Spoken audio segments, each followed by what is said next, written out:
Tiklo naman ang dalawang babae dahil sa kinakaharap nitong kasong estafa matapos silbihan ng warrant of arrest ng Bagao PNP sa Bagao, Cagayan. Police Corporal Roldan Giab sa report.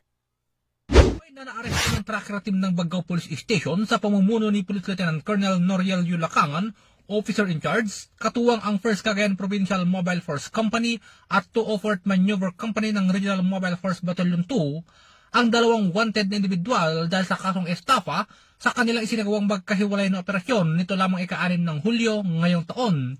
Kinilala ang mga suspek bilang sina alias Lydia at Nanette na kapwa residente ng naturang bayan. Dinakip ang mga ito sa bisa ng warrant of arrest na may itinaktang pensa bawat isa. Matapos ang kanilang pagkakaaresto, agad silang dinala sa himpilan ng pulisya para sa kaukulang dokumentasyon bago ang kanilang pag-turnover sa hukuman na may jurisdiction sa kaso. Ang matagumpay na operasyong ito ay patuloy na pagsisikap ng Bagao Police Station sa pagpapatupad ng batas at pagtitiyak na ang mga may nakabinbing kaso ay mahaharap sa hustisya.